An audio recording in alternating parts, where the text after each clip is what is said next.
matadas na areia da praia. Também se ventilou a possibilidade de afogamento. O ofício de remoção de corpos números 891 de 1970, assassinado pelo delegado Josenaldo Galvão, dá conta de que na manhã do dia 23 de junho foi encontrada na Praia do Pina uma garota de cor parda aparentando 8 anos. Estava com as mãos amarradas por trás do corpo e com um laço no pescoço.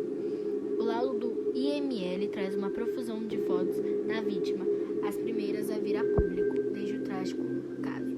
São 8 fotografias, todas nas revelações originais. As imagens dão rosto à menina sem nome e mostram ainda amarrada sobre a mesa da perícia. Os detalhes da marca no pescoço e na face também são mostrados nas fotos.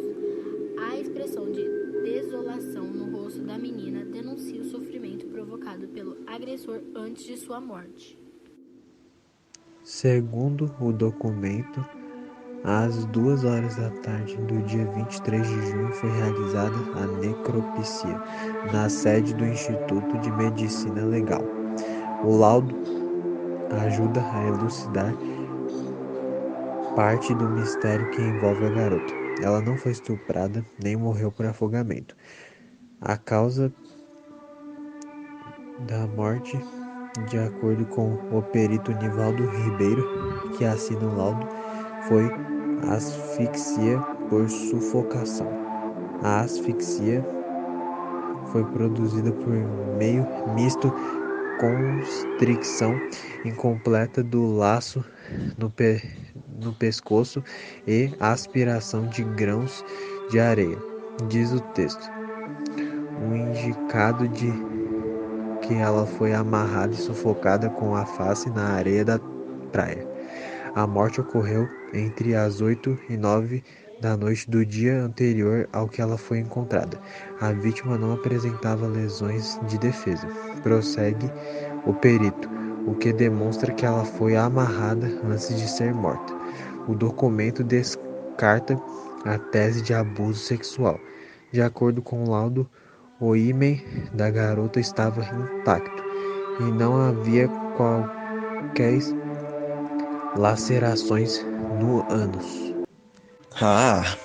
Inclusive, fotografias do exame sexológico realizado pelos peritos da MML foram encontrados 3 lesões superficiais na face e no tórax, feitas de acordo com o perito para torturar ou atemorizar a vítima.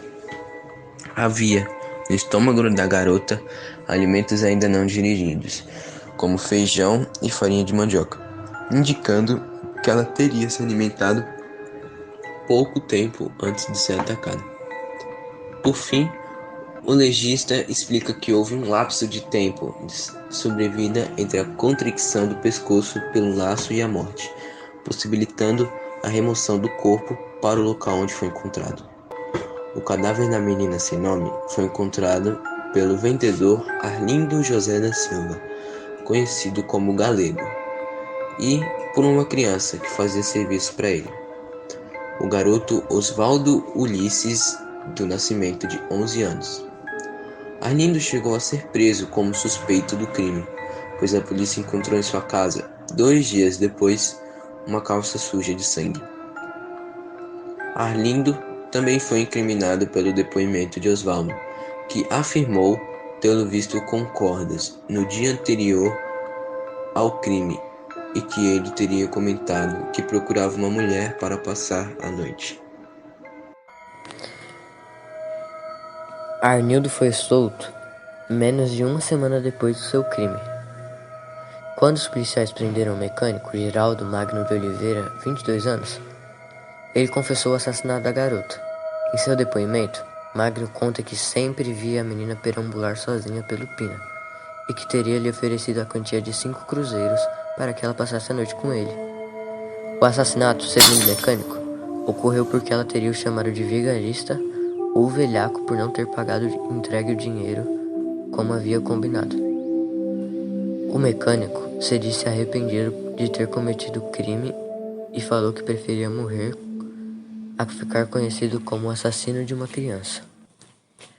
Ainda em 1970, durante a primeira audiência com o então juiz Nildo Nery dos Santos, que chegou à presidência do Tribunal de Justiça de Pernambuco, em 2000, Magno negou a autoria do crime e deu depoimentos contraditórios, alegando inclusive ter sido vítima de coação e tortura por parte dos policiais.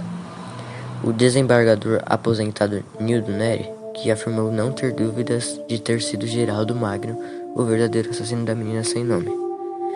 Eu lembro como se fosse hoje o dia que ele confessou com detalhes o crime. Pela riqueza de informações, tudo remetia a ele. Completa. Nildo Neri informou que Geraldo Magno foi assassinado na prisão, na ilha de Itamaracá, região metropolitana do Recife, antes de ser julgado. Ou seja, vão ficar duas grandes lacunas no caso. Uma é o fato de réu, confesso não ter chegado a receber a sentença da justiça e, portanto, não ter cumprido a pena pelo assassinato. A outra, a identidade da menina, que continua sem nome.